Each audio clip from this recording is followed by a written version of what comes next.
Obsessed podcast. We'll be sitting down with a fresh guest each week. Someone who shares the same kayak fishing passion that runs through our veins. We're talking kayak anglers, kayak companies, lure experts. Heck, anyone who's got a story to tell about landing the big ones from a kayak. We're setting our sights on becoming the #1 kayak fishing podcast in the world. You'll get a chuckle, a grin, and hey, maybe even a belly laugh. Because we believe in the power of humor. But above all, we're here to educate and inspire. So, whether you're a seasoned kayak angler or just dipping your toes into this exhilarating world, join us on the Kayak Fishing Obsessed podcast. It's time to reel in adventure, camaraderie, and the joy of the catch. Here's your host, Darren Windle. You fish freaks, welcome back to episode number 135 of the KFO show, Kayak Fishing Obsessed. And tonight we have a hammer on, and not one of those I had a good day kind of angler. This is a guy that puts up numbers. Honestly, it doesn't even make any sense. 2,300 bass in 1 year from a kayak. That's not luck, folks. That's a system. And Wyatt and I are joined by Kayak Jack. And we're breaking it all down, right? How he finds fish, how he stays on them, and what it actually takes to stack numbers like that consistently. And this is a live show, of course, so drop in your questions. We will get to them. But really quick before we start, if you're putting in real time on the water in your kayak, you need to be thinking about safety in the same way that you're thinking about fishing. And that's why we built KFast, Kayak Fishing Advanced Safety Training. It's affordable, it's accessible, and it's built specifically for kayak anglers, covering everything from gear to conditions to real world scenarios that can keep you safe and coming home every single time. So head over to kfast.co and earn your certificate today. All right, folks, the question I've been wanting to ask all day, Wyatt, do you still have a job? I do still have a job. I'll be going there immediately after. I'm actually supposed to be clocking in like 10 minutes, but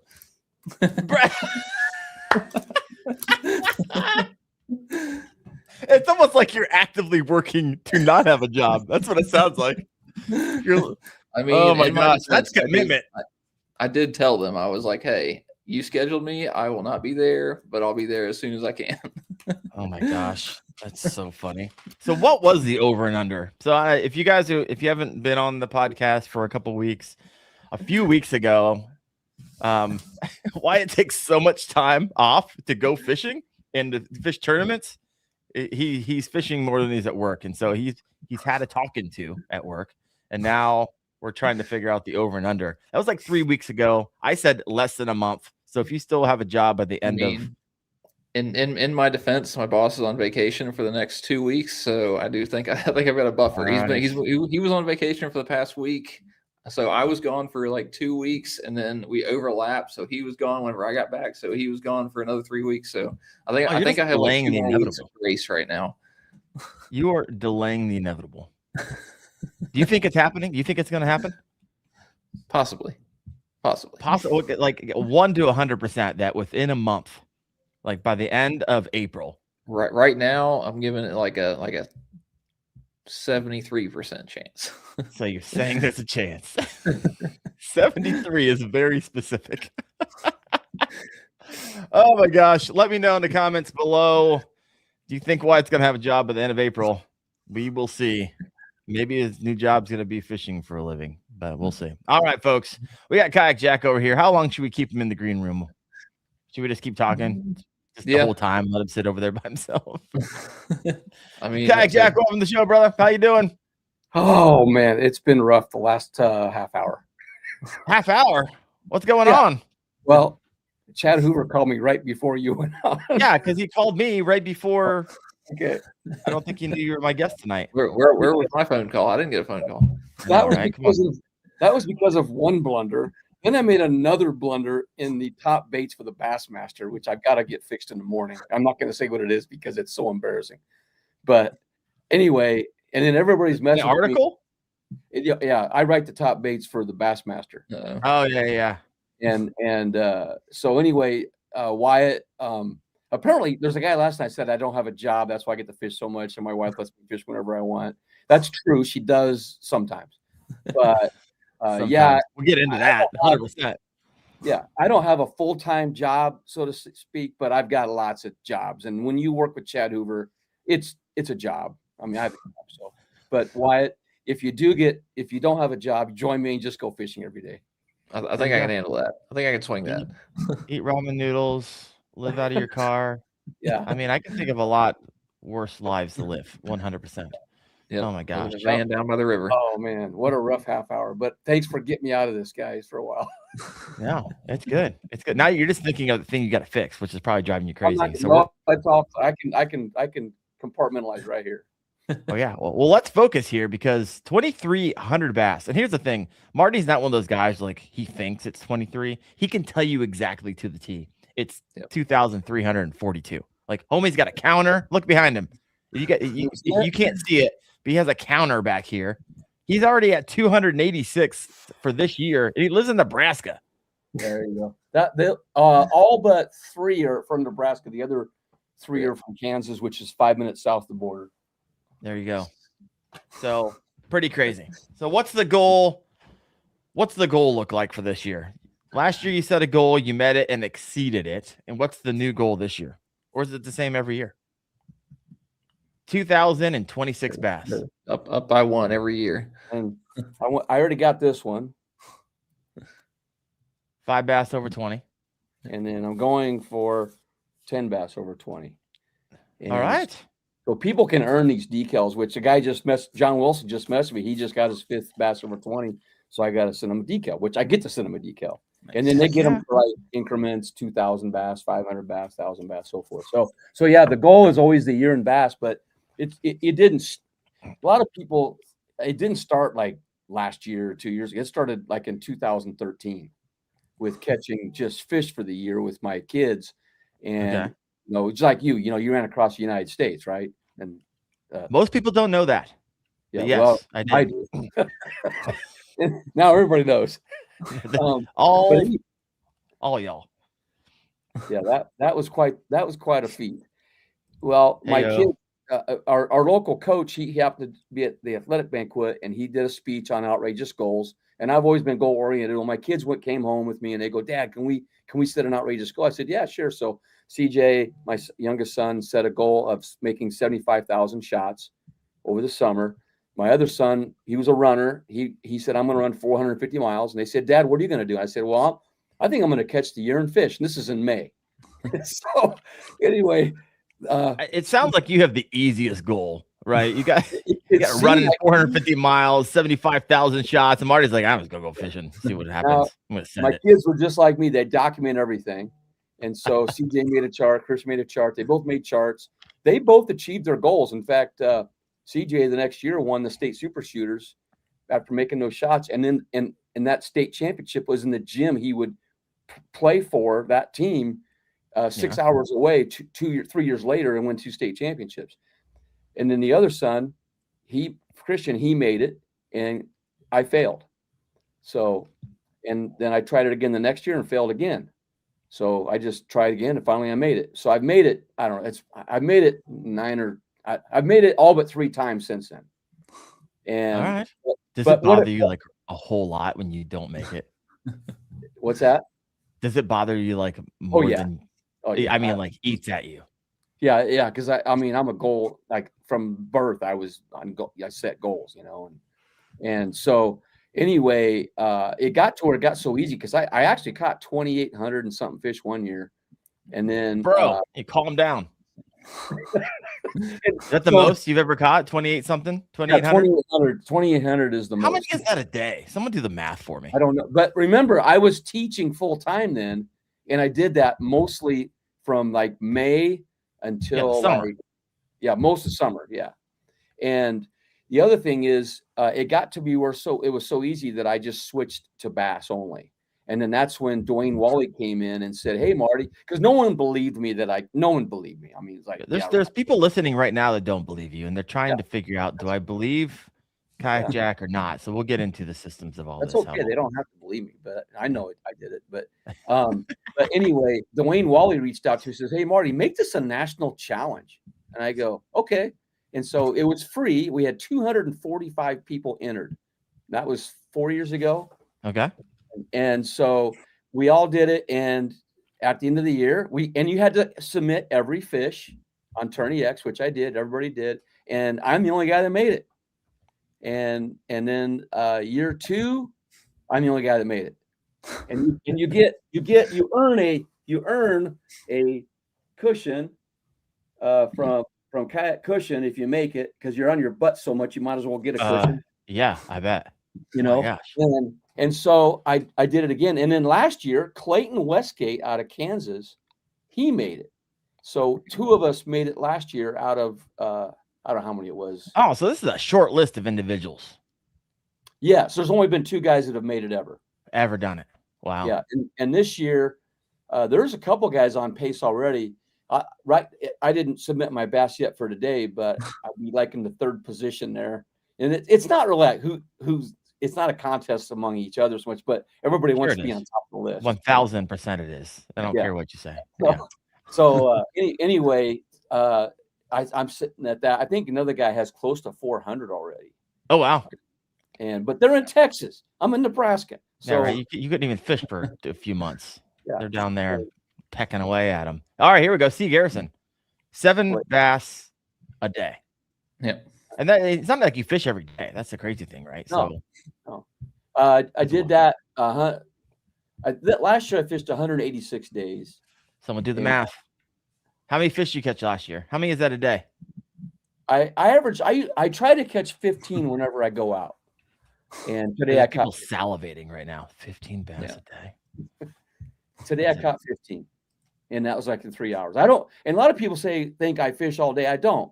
But being retired, I'm fortunate to be able to fish the best windows. Yeah. Especially when all these fronts are coming through.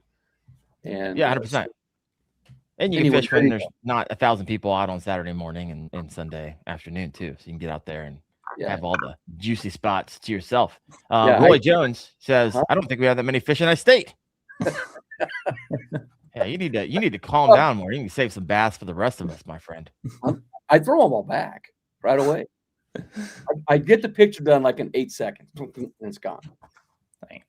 Look at you.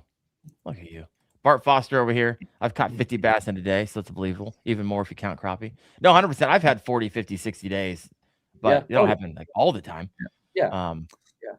But we're going to break down your systems here, because I'm a strong believer in that you don't rise to the level of your goals, but you fall to the level of your systems. And so I want to break down Marty Hughes' system here in just a little bit. Rippin' Lips 302 says 15 a day is wild work. Freaking love it. Mudsling 79. There's bass in Nebraska? Question mark. A lot of people don't think there are, but they're out there. I love it. When we have blizzard conditions in Nebraska, Marty takes the teacher sub request. No, actually, I have a video on YouTube, Darren. A video on YouTube of me driving out to the lake on a snow day and catching monster bass that day. It was a snow day at school, but I drove the roads, went out there to the lake. It was a 20-minute ride to get out there. And the lake that I fished did not freeze in the winter at that time because they were bringing water in it from wells. And it was about 57 degrees coming in. So anytime that water would come in, the bluegills would come up in there and the big bass would chase them. And I'd get these giant bass in the wintertime there. Oh, yeah. Wyatt, how many fish you catch a year? Do you know? You ever figured out? Not even remotely close to 2,000. I was thinking about it earlier today, and I'm like between my practice and everything, where I go out there and I find a couple, and then I just leave them alone. So I've got my practice days whenever I go before these tournaments. I'm fishing for like 3 or 4 days, but I'm purposely not catching as many fish. Yeah. And I do that all the time too, and I don't like that. I do not like going and practicing. Going, man, I just want to catch 20 right now. Yeah. Yeah, that's as the content creator in me in pre-fishing. There's a clash. It does not work well. Catching one and then not continue to throw in that area. Low Life Angler says during a killer fishing day on his live cast, I had a live show. I went live on the water today for like 4 hours. Picked them up. The lure of the day for me, I got the biggest fish. I got 18.75 and 18. It's pretty good for here in Ohio. On the Z-Man Gobius. So they were hugging the bottom. I could not get them to come up and chase. So Pretty freaking awesome. All right, let's get into the systems here. I got a bunch of questions for you, Marty. You ready for this? Yeah. So 2,300 bass. What does a typical day actually look like for you? Break it down for someone who's like still doesn't believe you. So everything is already in my truck. There's always a kayak. I have 3 rigs, one for local, one for far away, and one if it's running just to drive around. But they're all 3 okay. So we're kayak fishing obsessed. So break down what your rigs are. My main rig right now, because the other 2, they're in the shop. So I had a squirrel attack. They ate all the wires on my other 2. So. They're in the shop? Yeah. You have someone do your rigging work? Rigging work? Yeah, you have someone do that for you? Yeah, I have. They actually are one of my sponsors, Gilbert Services. Bro, come on. Where do you find those at, Wyatt? Seriously. They take good care of me. Okay, so in my truck is always ready. It has a kayak on it, ready to go. All the gear is in it. The poles are in it. Everything's rigged up 24/7. So when I get up, all I got to do after I take everything in the morning, I just get in and go where I'm going to go. And when I'm on these short trips, so I have 3 basic kayaks that I use, but most of the time I have the Hobie Lynx on because it's super light and it's about 40 pounds, 42 pounds. And I only take 2 to 3 rods with me on that when I go. I have, I take a bag of baits. I usually have my hooks. I just have hooks. I should have brought that bag over. I have a red bag that has the stuff in it, and that's all I take. I don't have anything else. And the yellow. 1 second here. It's down. I'm sorry, down here. It's not in the truck. It's in the house. No, I had to bring. I brought everything. I brought not everything, but I brought stuff in. This box. This is my NEKO box. I have that and pretty much my hooks. That's it. And then I'll carry a couple chatterbaits, whatever, and that's it. Because chatterbaits help me search a little bit. And then, but everything's in there. I have my lunch. I pack my lunch. I have a cooler in the back of the seat, and then I pick a lake. And I usually don't go to the same lake twice. I bounce around, so I don't pressure the fish either. And also because so many people follow me around, so I have to go different places and fish. So that's how. You got a couple air tags. You got some air tags hidden on your truck. Oh yeah, there's been threats for that. So. I don't know. 2,300 fish a day. I'm not fishing behind Marty. He's caught them all. I don't know. I've seen you catch them, Wyatt. So anyway, that's the basic rig setup to go.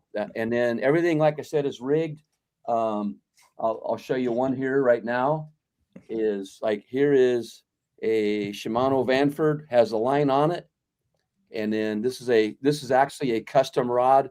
It's Kayak Jack's finesse stick made by Little Miami Outfitters. It's a high quality, super sensitive rod, and there you go. That's all it. So I just basically, you know how they talk about throw and go. Well, not only with the kayak, it's with my rod. I just throw and go and catch, pretty much. And so I save so much time because of that when I go out with everything ready. And I have 3 NEKO rods. Well, I have 4 here, but usually I have 3 NEKO rods in the truck ready to go in case one goes down.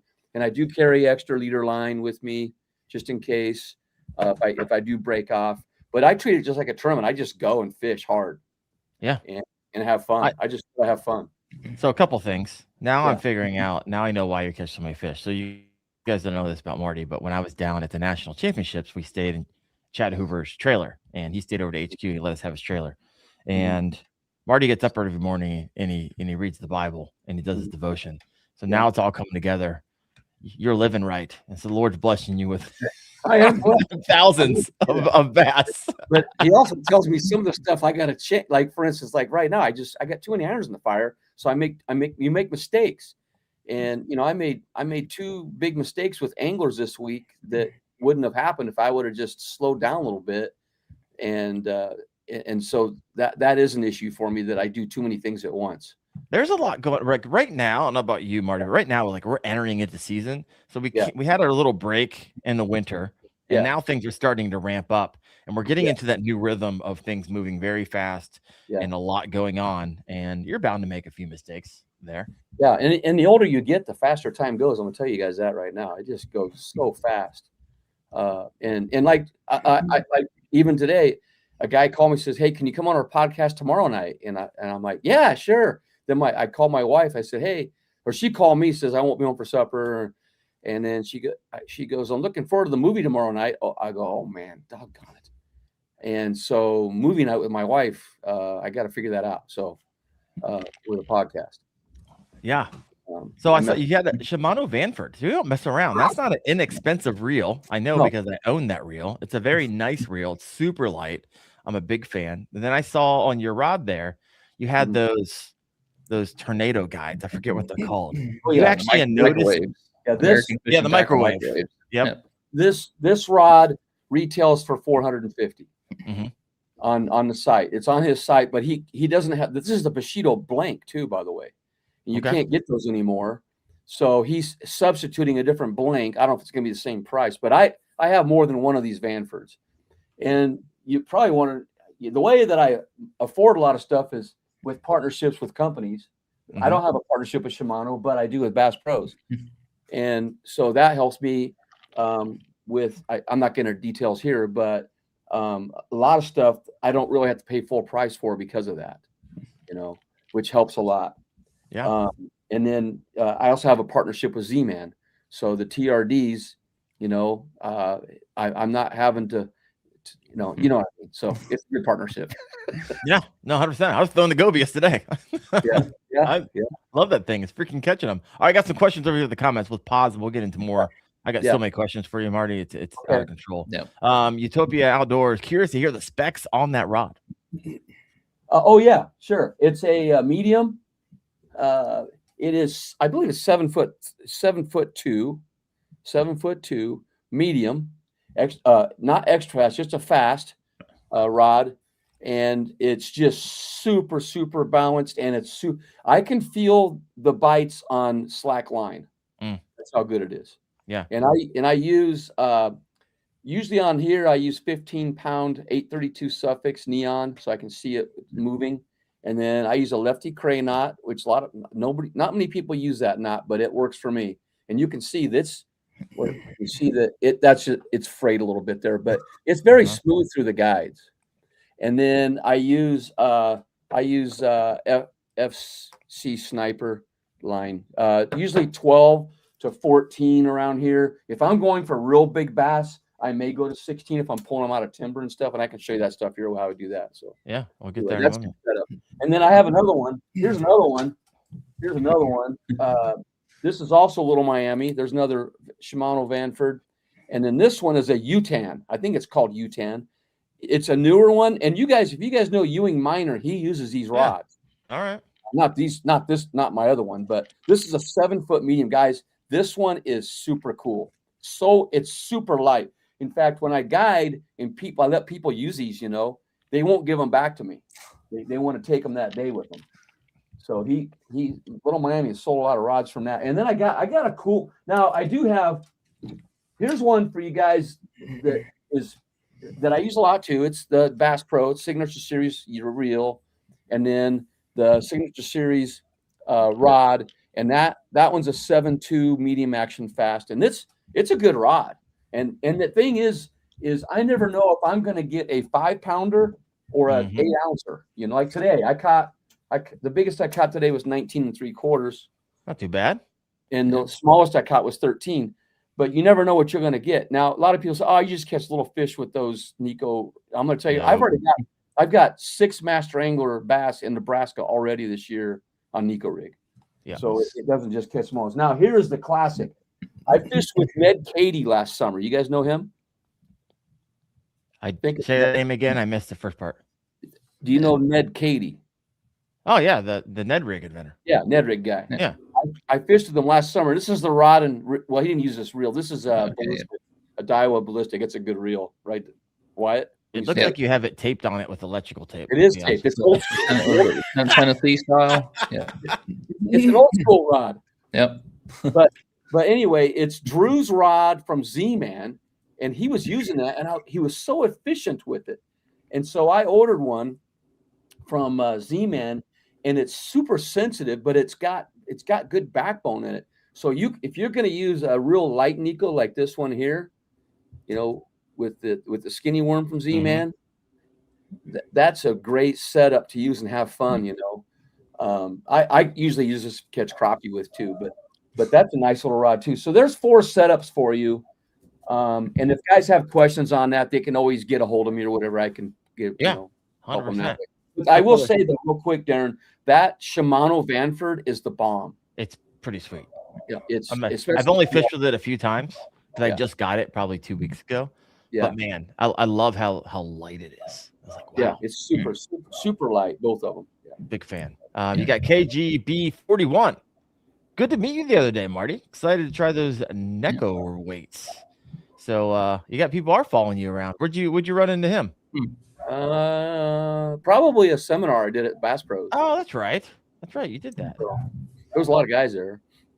Yeah, I love it. You got Utopia Outdoors over here. I started fishing the NEKO in the last part of last summer and was blown away at how effective it can be. I believe it's a slept on technique, right? Yeah. Not a lot. People say, oh, it's overrated and all this stuff. You know what? I'm sorry, man. Here's the deal. We have a youth league here I run. The last 2 years, the kids that won the AOY used the NEKO exclusively in the kids league. No, I believe it. Huh. All right, so let's start breaking down your system a little bit. And I'm gonna go try to get this comment off because it's bothering me. There we go. All right. So how many days a week are you on the water to hit that number? It just depends on the time of year, but not, in the winter. Like I wouldn't have expected to be on the water in February and March here, but for some reason we've had 4 times where the ice melted and, 3 times it melted and iced over again. So if there's open water, I'm on it. And I have a dry suit that I get out, and you can catch bass all year. People think you can't catch, you can catch them all year. So I go out and fish, but generally there was windows of maybe 2 to 3 days. Let's put it this way. I've got 31 trips in already through March in 3 months. So that's an average of 10 days a month for winter. All right. And now it'll be probably 4 to 5 days a week I'll be out at least. What does your wife think about all this? Like you've gone a lot. She's so busy that it's okay. She does a musical. In fact, she told me today, she goes, well, I won't see you much the next 2 weeks. I said, okay, it's okay. I'll be okay. The first thing that went into your mind is, oh yeah, game freaking on. I don't have to be home at 5 to eat supper with her. So I get to eat supper with her. But I love it. You guys went on a cruise together. It's not like you ignored. Oh yeah, we spend. So the thing is that we've been married a long time. 30-something years. I don't know the number exactly, but I do know the anniversary date.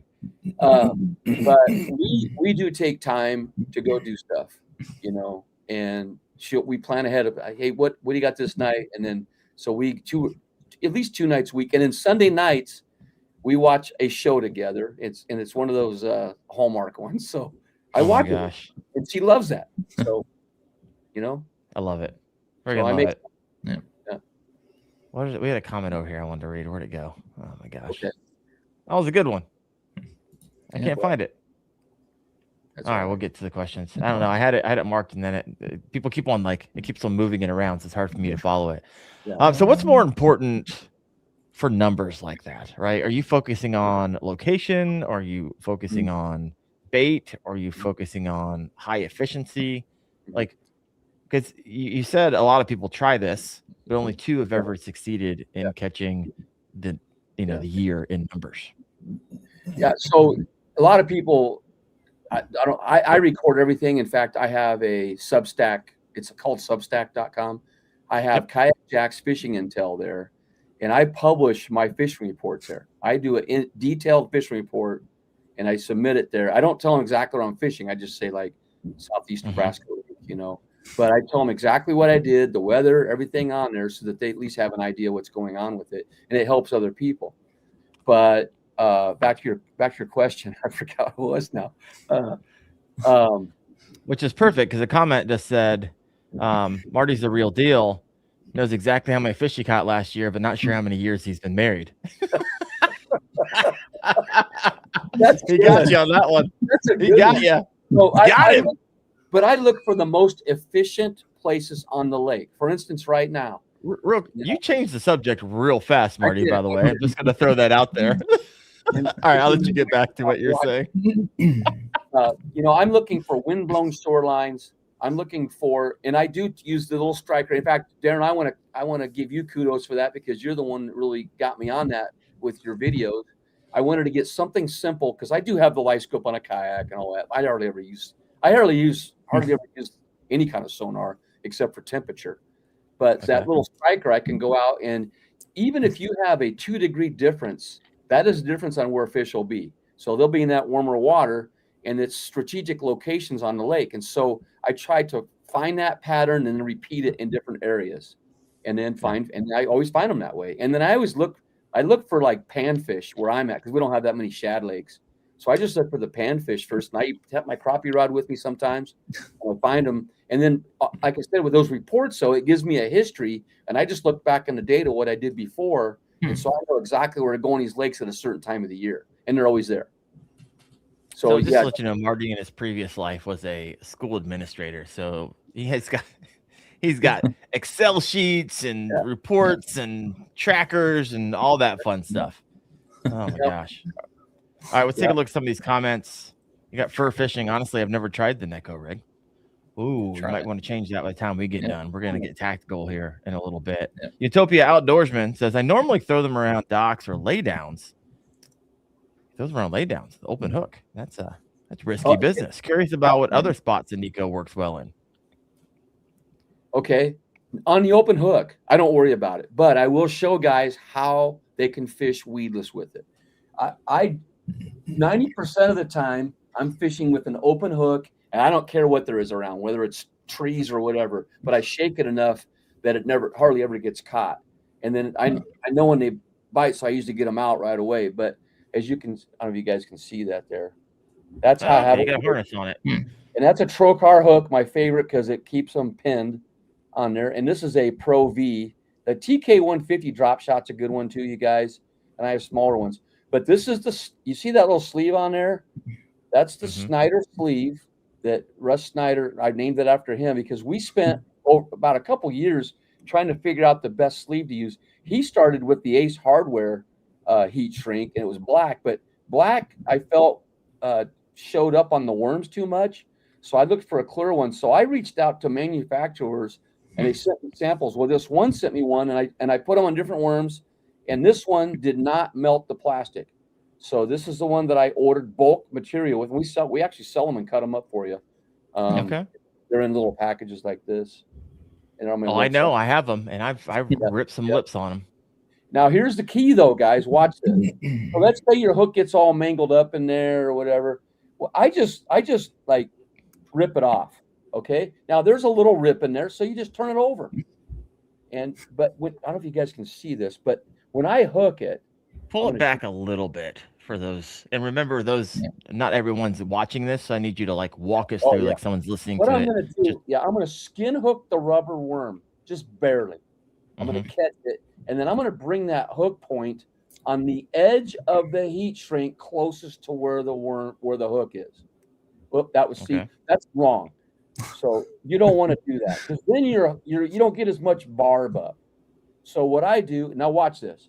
I will just rip it off, and I'll redo it until I'll show you here in a second where it's going to be. But see how close that is to the edge of that plastic, and then I'm going to get more barb for the fish. See, and I get 100% hookups, guys. And then you want to go into details and worm more later. I got my weight and all that. Is that a nuance, however, to that trocar hook because of how it's designed? So if you put this round shank on there? Yes. This is perfect. Okay. The Pro V is like the most perfect hook for this. I don't know hardly anybody that uses it for this. They use them for drop shot, I think. Or is that a 1/0? This is I think it's a 1/0. Yeah, this is a 1/0. And I use 1/0 because trocar is a little different than others, but the 1/0 or a 1 or a 2. I even use really small ones too, guys. I even use a number 8 hook. You know how big that is? That's tiny, tiny. Here, I'll show you. On smallies, this is how I almost won a tournament, except I left the spot Ended up getting second because I left to find fish. And I Left fish to used find fish. Classic. Yeah, that's what I used on you mini. you can just reel set on that thing. That is nothing. Yeah, and I use that on little tiny micro goats to catch smallies. Anyway, I use these NEKO heads that I make. I have a mold that I had made, and we have 1/8 and 1/16. The 1/16 is the best, I think, because the fall rate is much slower going down. In fact, it's like I made a note on the NEKO. It's like a wacky rig, but smarter about the depth and the control. Because with the wacky, all you can do is let it fall and maybe twitch it. But with the NEKO, you can do so much stuff with it. You can dance it off stuff, jiggle it.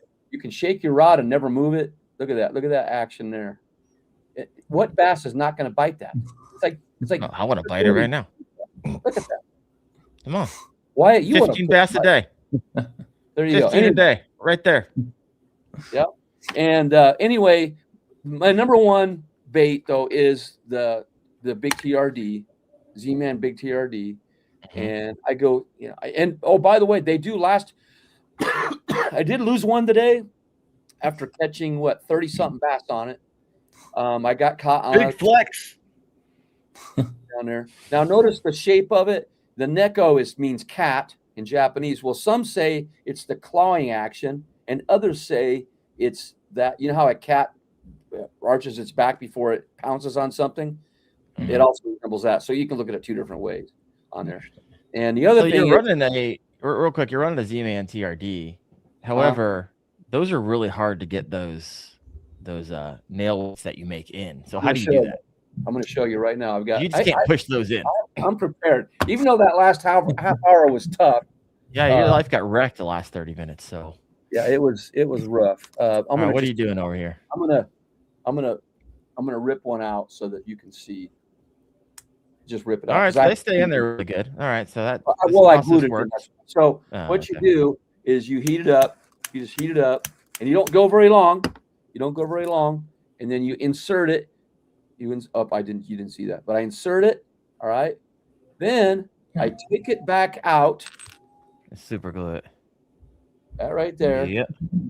I'll super glue. Put a tiny dab on there. Tiny little dab. And then you insert it quickly, and it will stay in there.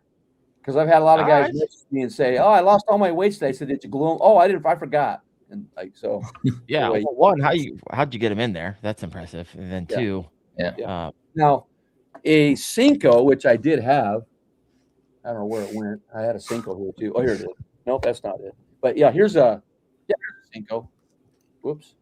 So here's a Cinco. Cincos are really easy. Now that's glued in there. But a Cinco, put it in there and glue it, and it'll go in there. So when are you throwing a Cinco over a TRD? If I ran out of TRDs, which is never going to happen. So you never would recommend one over the other? No, I would. The TRD just has so much. And here's the other thing: you take your TRD and you just flex it out like that. And sometimes I'll just do the back end. Sometimes I'll do both.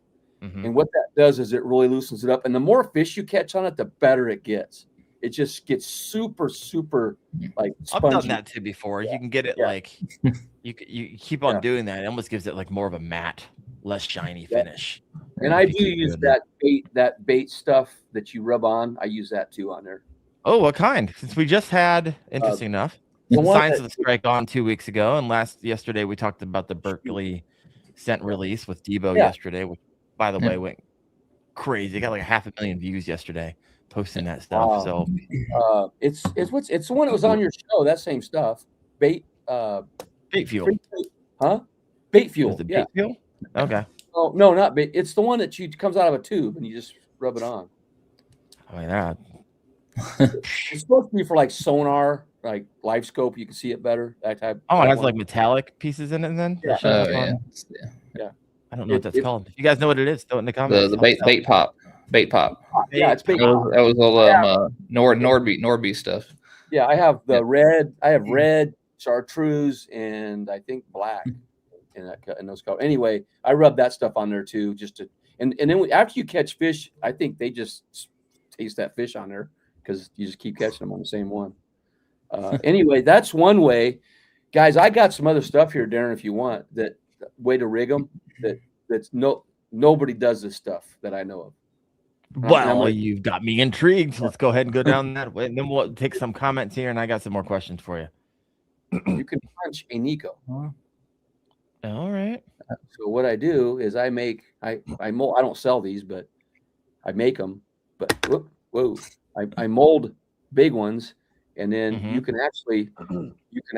can go different ways with this. You can put an EWG hook in it, in there, and fish it that way, straight down. You can use. Did you bend that hook out, because that doesn't look like a normal EWG. It's an EWG, but what I did here, but did you bend the hook out? Because it looks like that angle is. No, I didn't. I can bend it down though in line, but I use the sleeve to keep it in place. Okay. There, and so I can use that. Why you can use this in heavy timber. Now I can. There you go. How about that? There you go. And you can bury it even more, but they'll bite it. And then the other one is this hook here. It's a G Finesse Gamakatsu. These are new. And the way you rig those, they have a little swivel on them, and so you can run that into heavy cover as well. So here's a question from Low Life. What if you got your hands on? Did you see the podcast last night? Did you see these new baits that Berkeley came out with, the lab series? Yeah. Put one of those finesse worms or flat worms on a NEKO rig, and see what happens. You're gonna get 4,000 bass a year. Guys, I even here. Where do you see this? Berkeley power bait. There you go. Don't tell Wyatt about that. You can NEKO those. Yeah. Let me show you one. I don't know why I got a cup. I gotta switch the filters. All right. So there's a NEKO crawl. See the weight in there? Yeah, so when that's in the water, it's up like that. And I have a band on there. Actually, I have a woman's hair hint on this one for a band. Big ponytails with. That's on that one. Here's a Russ Snyder's one. He might get mad at me for this, but he's already been doing it for a while. Here's one. I think I know what you're. Yep. Yeah, the Gilly. Put that away. Gilly. Okay, that's just your quick view. Sorry. It is out. And we just hit 100 live. Check that out. Yes. But anyway, there's so many guys. So real quick, every time we hit like 100, I always ask people like, hey, it reminds me to ask people to hit that like button. So we're casting this to like 9 different places. And so that's how like it all coalesces. So we're at 103. Hit that like button. That means afterwards, when the show's all said and done, the algorithm's like, hey, people like that. We'll pitch it out to more people. So help me out. A new one. Tackle Max. I think it's out of Missouri. It's got a whale fin. Look at that. In the water, though, it has great action. So it's like a morning dong. He's going to have this color on the website. He said, this is like when he made for me, the set he made for me. I get all kinds of guys that send me worms to try out. I have little tests to bring out and stuff. And then I actually have a sleeve that actually fits this one too. And you don't even have to heat shrink those. But remember, guys, when you put the heat shrink on, you have to do a little flame, and it shrinks right on there. All right. So anyway, there you go. Oh, by the way, you've seen little nuggets in here. How about this? You done this yet? The fuzzy TRD. Yeah, and you can go all the way down. I used it up in. I had them with little green ones up in Susquehanna. It worked really good. And this little tool you can get on Amazon, and they give you like 24 of the pack, and it sticks right through the stuff. Instead of buying a real expensive one, these are super cheap, and they work for a long time. So there's another little thing for you. And you can, like this one is just made in the end. You can pull it through. I had it all set up for you, but there you go. And then because they make the fuzzy. Okay, interesting. You're making your like own your dice, DIY action. like your dice or whatever. So when would you do that real quick, Marty, versus just throw regular big TRD? Not real clear water, a little bit stained, but just to get a little more vibration maybe. But smallies smallies just love to attack this kind of stuff, and that's where I would use it. I haven't really used it a lot with largemouth because they just like terrorize the other TRD, man. But the smallies seem to like this. And then the other thing I do is I actually make my own mini NEKOs. Do you sell them or just make them? I just make them, but there's a tiny one. All right. I put nail weights in those on them, but there's another one. And these are melted. These are reused baits, and so I make tiny ones. I have to scale down for smallies and stuff, but anyway, there's just so many. It's just fun making them and seeing if it works, you know. Yeah. And out there, every time out there, I just try something different if I have to. But really, most of the time, 95% of the time, and it's this right here. And that dragonfly color, you know, I checked that website. They see that color. Oh, there you go. So real quick, tell people what you're talking about. You check the website. So, I want to say this. You guys that are fishing, you know, there was I should have brought that book over here. You got to think like a fish does. You got like Wyatt. Wyatt, if you look behind his ears, he's got gills. He's part fish, folks. Yeah, he's part fish. The secret's out. You have to ask yourself, why would the fish be there? That's my first question, is why would they be where they are?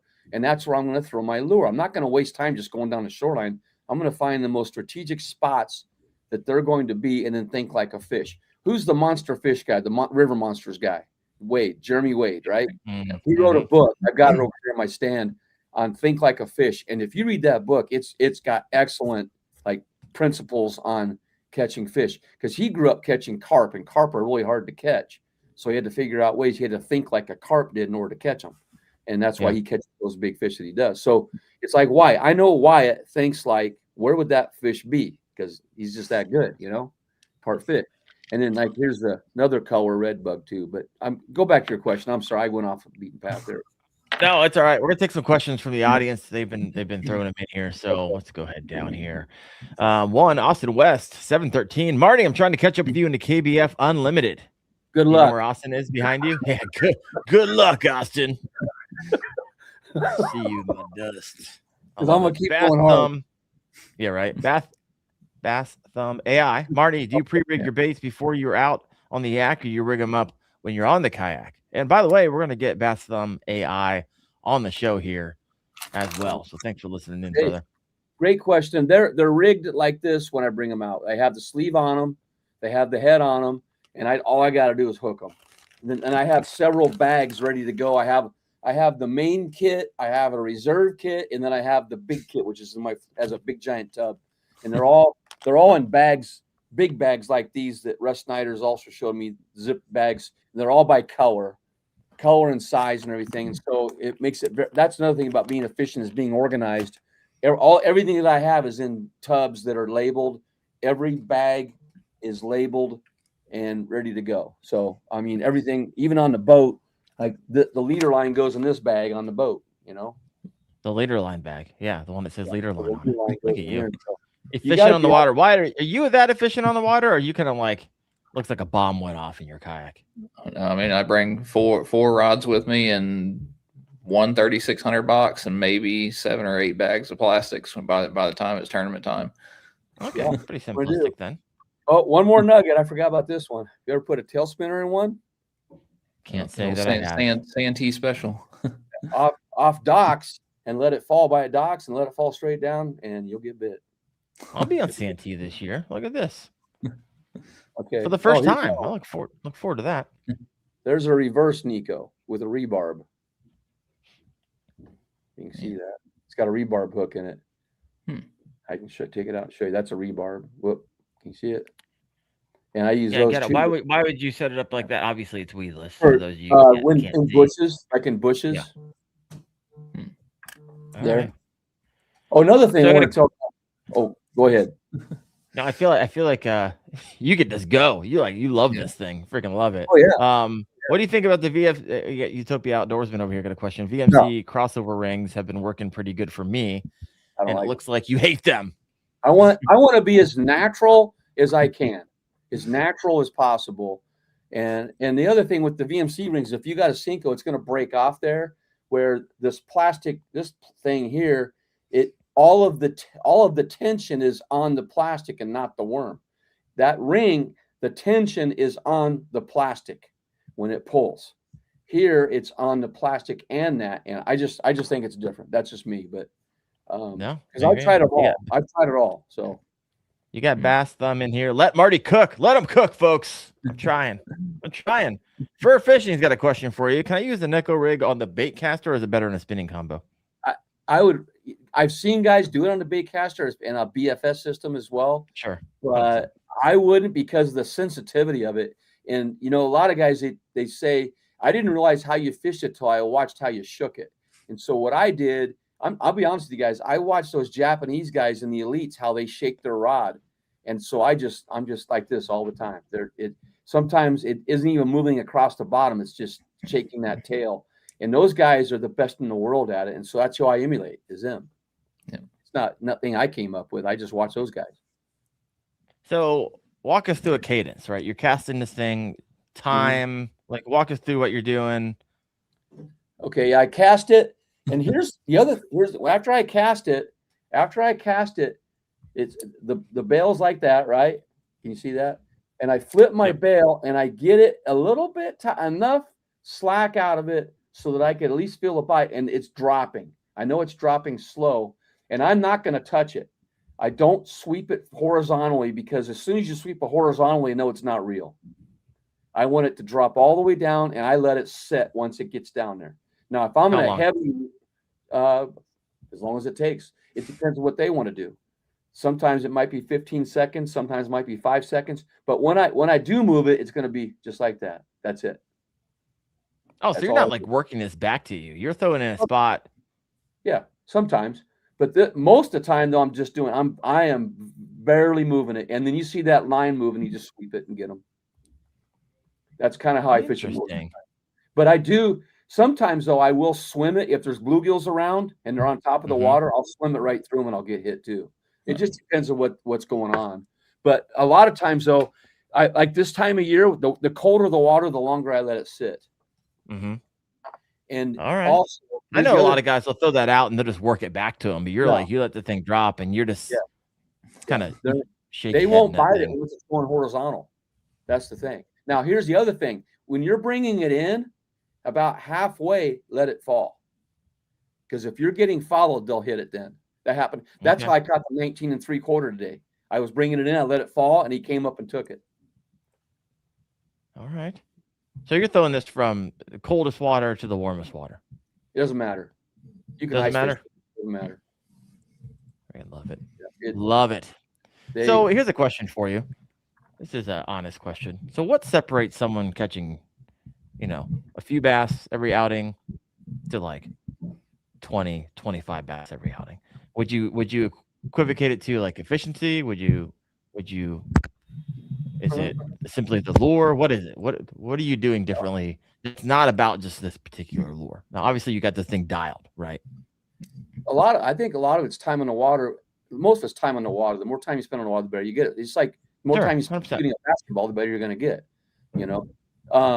For me though, too, it is time in the water, and then the other thing is, and I know Wyatt would agree, it's your confidence in that bait you're using.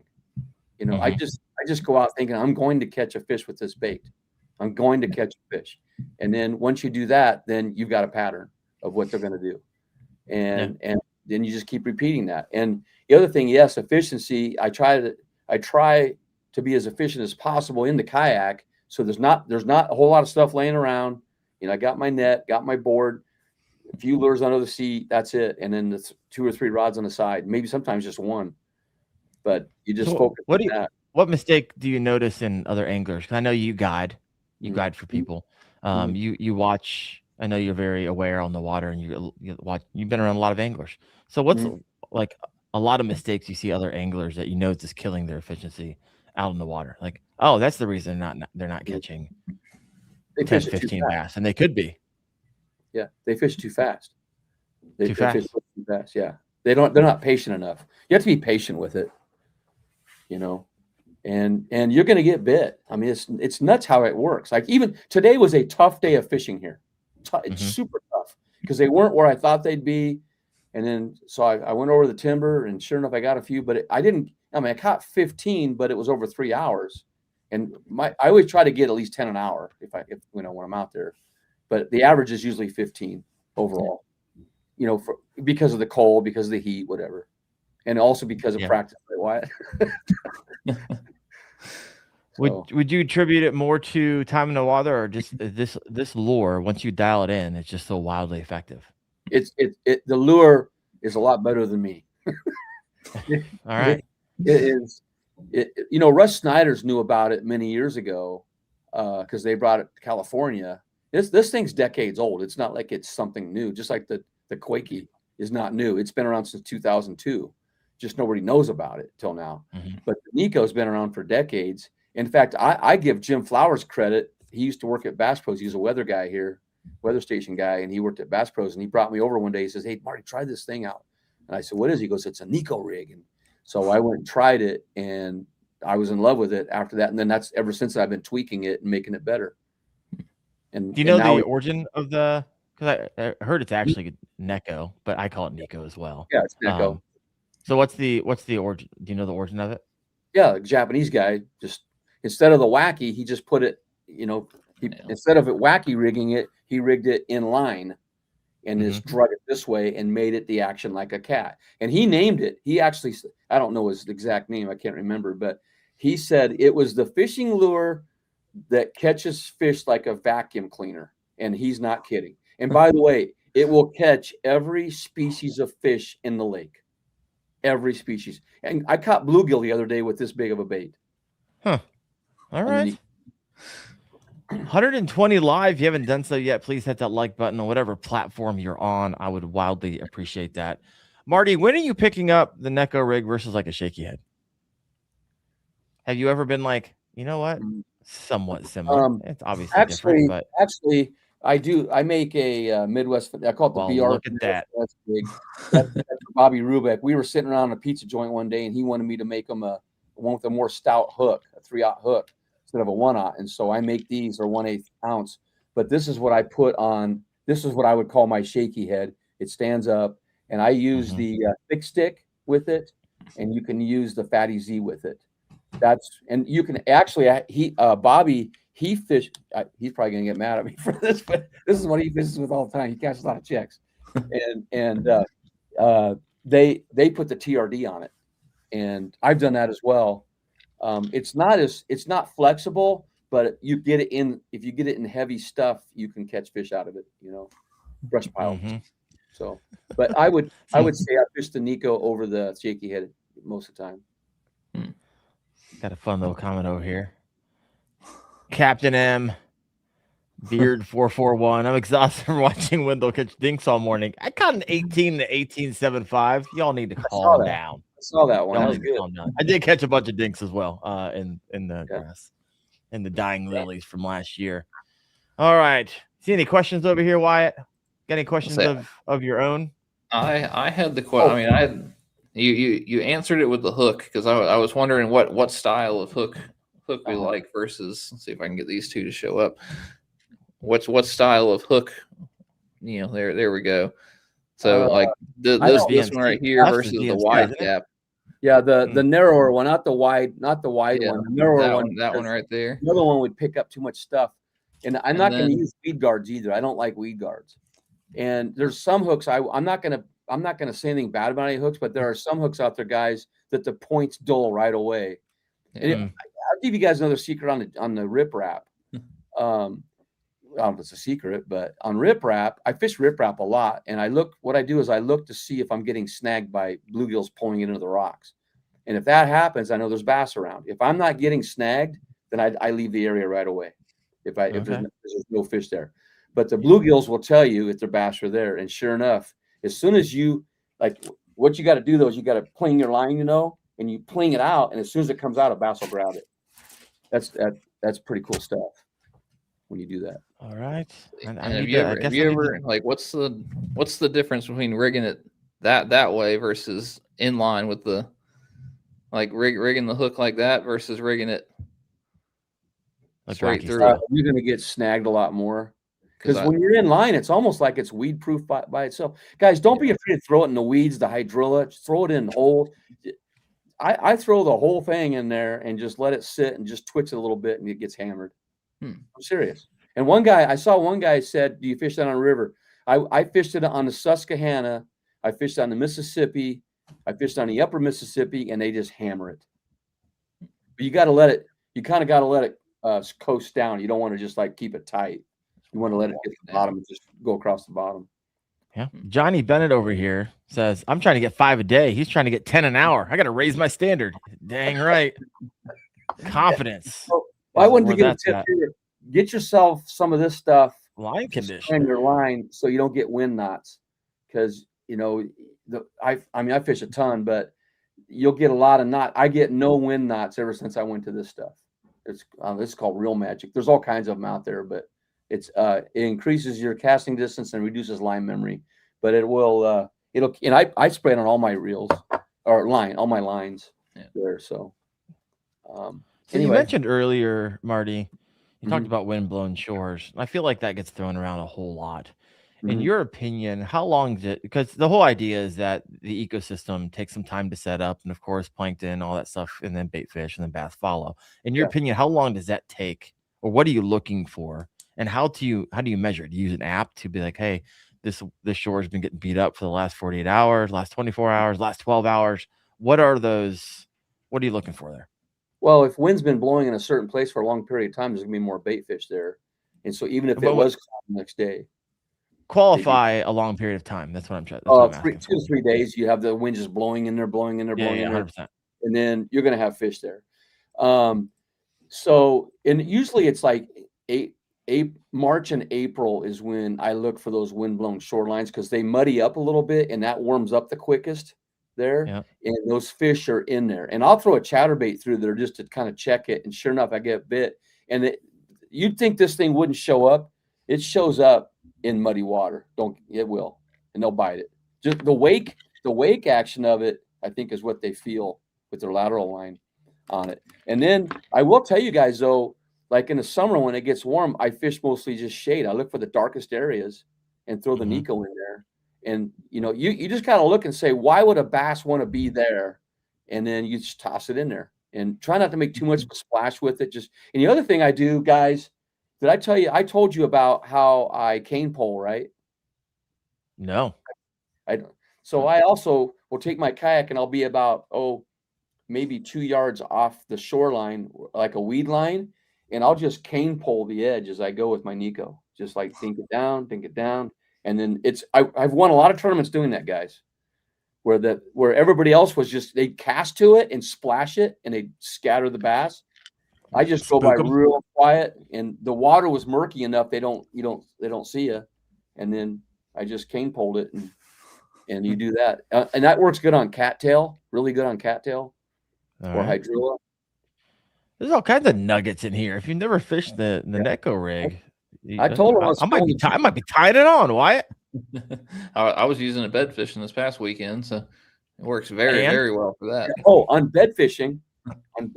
With it, I'll actually throw it up on the bank and just drag it in and let that tail standing up and look for that sweet spot in your bed, which usually you can see it. It's usually like the size of a silver dollar in there. If you can get it on there, you're going to get bit. I did that at Lake Fork last year. Remember, guys, I got my personal best bass last year at Lake Fork in the morning at 23.5 on that same color NEKO rig I just showed you. And in the afternoon, 100 yards away, I caught a 23.75 on the same rig. Some 7-pound fish there. Yeah. It's a nice bass. So what's your color go-to? Do you usually just go the green pumpkin all the way with the TRDs, or do you you get a little wild and crazy? Yeah, green pumpkin and molten craw is good. I use a gold. Okay. I make a gold one for that, or a red bug, or can you see that red bug or black? And then the other one is, I thought I had one out, is hot craw. You guys seen that before? Here it is.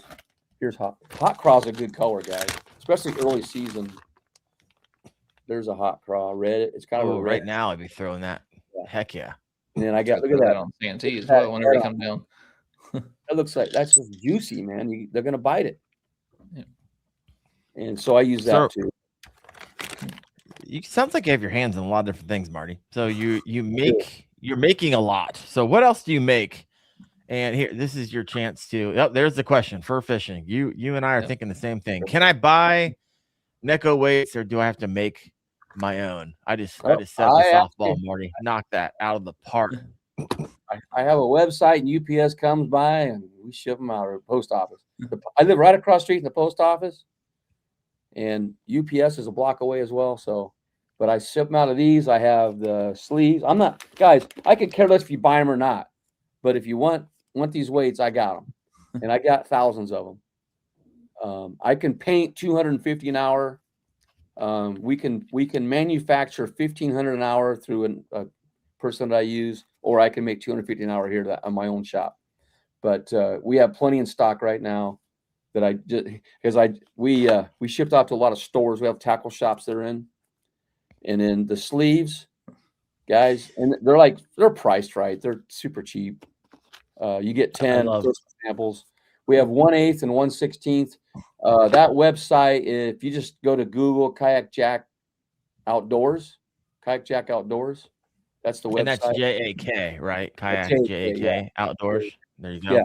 And here, maybe they could do, and this is my, I could scan that later, but that you scan that. Get your phone out. Leave it up there. Leave it up there.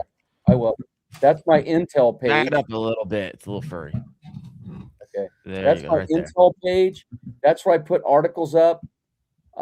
There is a paid part of it, and there's also a free part. But most of the time, it's free. Everything's free, pretty much. I'm getting to the point where I'm going to do some lives with my phone. I just can't. I can't do it around here because our lakes are too small, and the hole buzzards, man, will get them. So I gotta be careful, and I don't mean especially that. If you keep busting 15 an hour. Yeah, I love Captain's Captain O is Beard 441. What a sales pitch! Yeah, what a sale. Here's Marty. I don't care if you buy them, but if you want them, I got them. I mean, I gotta pay for my new teeth. You know, getting in. I got them. New teeth. I had 4 implants done, so I could eat. Bro, that sounds expensive. 30. You know what? I'll be honest. It was 30, about 32,000 out of pocket. Wow. How many NEKO weights do you have to sell? I need to sell another 2 million. I don't care if you buy them. I got them if you need them. I need till 2 million. If you need a mil, go extra light on the super glue whenever you put them in there. I haven't had to sell any fishing stuff yet, but he sells super glue that doubles as lubricant. We will throw in a bottle of gel. With an order of $150, we'll throw in a bottle of gel. Marty's like, I lose money on these. Just go to my website. And don't forget, hemorrhaging cash. Also, guys, the Trocar. I use Trocar, man. They're locked on it, and I've used a lot of hooks, and those are about the best that I've had. I like Trocar. I use Trocar for my punch rigs. I just started using those, so they make some nice ones there. Yeah. My goodness. So anyway, all right. That made me chuckle. Thank you. Let me see. Captain M.O. is Beard 441. Homie, you got to change your name. Something else. That is long, and I don't even understand what's going on here. How much are those? You never told us the price. You said they're cheap. They're like $4 and something, I think, for 10. But wait. Darren, I got a better deal. There's a Wendell. $4 sounds pretty good, Marty. Wendell 15. If you use that code, capital letters Wendell, WENDELL 15, you get a 15% discount right now. Well, check that out, folks. Wendell 15. Wendell 15. Now he needs to sell 3 million to cover his implants. I hardly make anything. I just love hearing people catching fish with them. That's a cool thing. So there you go. And I enjoy giving them away. He's like, free shipping. I lose money on this. You get free shipping on $50 orders. Look at you. Look at you. No, I got like the 4 or 5 packets that you sent me, and I've already gone through one, and they're in my tackle box. And I had them on last year, and I was catching them on Mosquito Lake. and I just need to get it back into the rotation. Well, so you've inspired me, Marty. You've inspired me. You bet. We're working with Logan Greeno, who's the president of the Husker Bass Club. He actually makes, I'm going to give him a plug, Revive Baits. He uses my NEKO heads. He actually had them at the Classic, and he had some of my NEKO heads, and they go, "Can we buy those?" I was supposed to give him some, and I didn't, to take down there. But people wanted to buy them because he had an aquarium showing them how it works. And remember, those heads make a sound on the rocks, a little clicking sound like a crawdad does, where the needle weights won't do that for you, the nail weights. So that's a plus for that as well. But anyway, we're thinking about making kits, NEKO kits, that you get the hooks, the sleeves, the weights, all in there, all pre-made, and then you just go out and fish with it. And Marty's selling them for 99 cents. You get him in a box of cereal. A box of Cracker Jack box. Just give it away. What's your confidence depth range? Depth range. I'm a bank beater by trade. Okay. And so, but it doesn't have to be shallow. Like I do have some lakes that I go to that there's deep spots, but it's got timber in it and stuff, or there's deep rock down there. It doesn't matter, but the deeper you go, the heavier weight you want to use to get it down a little bit quicker, because the 1/16 doesn't really work in 15 foot of water as well. Okay. So, but I'm using 1/16 the majority of the time in between 1 to 3 foot of water, maybe 4 in there. Mm-hmm. And because I like that slow rate of fall, and why I know you like docks, these things are just unreal in the docks. Yeah. And the only thing is with the spinning rod, you got to be ready because they will take you into the wires real fast. So, you got to be ready for that. So sometimes, might use heavier line if you have to get them out, horse them out. But the rods that I use can handle it, So is it a fun testimonial when someone is it wildly satisfying? When someone's like, "Hey, thank you so much. Here's the fish that I caught on your rig." How often does that happen? Probably often. Every day. Every single day, when in the fishing season, somebody messages me or sends a picture and says, "Hey, I just caught this on your NEKO weight or with my worm or whatever." And some guys say color doesn't matter. Go whatever. I don't. I just think here's the deal: if you can give people confidence in something, they're going to catch fish. That's the key. And I have had people harness the confidence you have for me. With this lure. No, I'm not. I just fished it wrong. I'm fishing it too fast. I know I just need to slow that down. Even I coached most of my life, 40 years of coaching. And if I didn't show confidence as a coach, what are my athletes going to think? So I always went in thinking I'm going to win. I'm going to win. But I don't say win. I just say, look, the way we have best success is by doing this. And this is what we do. This is the confidence we have in what we do. And I don't worry about what anybody else does. I can only control me. I can't control what anybody else says, does, or thinks. And I can't control the fish, but I can try to adapt to what they want. Hey, you can. You sure can. Control the fish. 2,600 fish, 2,800 fish in a year. You control them. You own them. I do want to say though too, if they want to get involved in that, on Tourney X Fishing for 2026, it's $10. Oh yeah, there we go. That it pays for the Tourney X fees and for Joshua Booth, bless his heart, for judging all those fish. He's already judged over 7,000 fish on there. And we have 202 anglers. Yeah, 202 anglers. The real hero of the story. That man. So that is it's a national challenge. You can earn it. Oh, and then the other thing is if you make it, when you make it, you get a kayak cushion. We're having a drawing for a kayak, a drawing for an SUP, a drawing for a lifetime membership to KBF. And there. So, and also plug the KBF. You got the Greenhorn. If you just wanted to kind of the same thing, they have an unlimited thing there too as well. You know what? I got one more thing here, safety wise. This is in the course. Mediocre. Yeah, guys, get you one of these. I've had to use it twice already. No kidding, twice already. This is a package one, not the one I've used, but I have one on my life jacket, a little one. So really quick. Do you have the Yak? Because they came out with 2 smaller sizes. Yeah, I have the mini one. The mini one. Got it. Yep. I was at the Bassmaster Classic, and Chad Hoover and I come up to Captain Mike, Yeah. And he's like, oh, wait 1 second. He reaches under his and he pulls out and gives us like 3 each. I was like, holy cow, this is going to be awesome. But yes, it is in the K-Fast course. Yeah. K-Fast course. Yeah. And I was the first guy to take that, wasn't I, Darren? Yes, you were, my friend. You'll be the first one to take the advance as well. This is why they asked me to do it first, guys, because I'm not very smart, and they wanted to see if a third grade mentality could make it, and I passed it. I love it. So here's an interesting little comment. Great wisdom. I talked to Marty on the phone a few months ago about my youth fishing in Northman Anglers. I wish he was my principal. And the Northman Anglers is actually going through K-Fast. That whole group is going through K-Fast. Young anglers staying safe on the water. I loved it. They sent me a photo, and there's like 10 or 15 kids in there watching the course together. I was like, it'll take a little bit of time, but eventually safety will be a standard. He does a good job. We all love. And you know that I had a meeting with Nebraska fisheries guy in charge of Nebraska fishing, yesterday, the youth fishing thing yesterday. And he was supposed to have taken it today, and he's going to have all of the instructors take the K-Fast here in Nebraska. And we have over 1,000. Yeah. It's a lot, folks. That's a lot. Start getting at the state level. Should be really, really exciting. All right, Marty.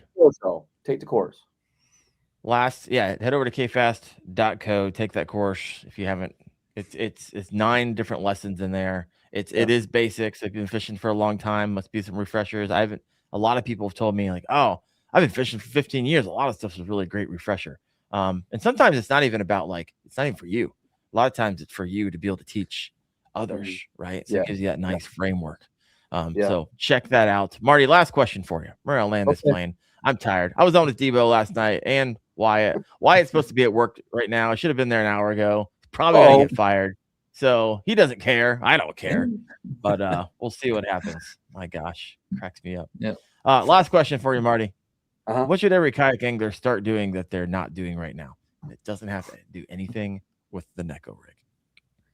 Number 1, wear your PFD before you go to the ramp. Okay, why you say before you go to the ramp? This is interesting. Great question. I've seen 2 things on. Well, I didn't see the actual thing happen, but one of them was actually Chad Hoover who slipped on the ramp. What?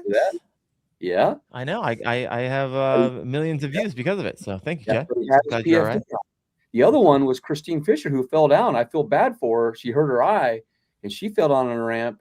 I don't know. That was recently. Yeah, just this last week. I saw that her face is all messed up, but she didn't give any context to what happened. Yeah, and she's the most agile person in the world because you've seen her on a kayak walking around.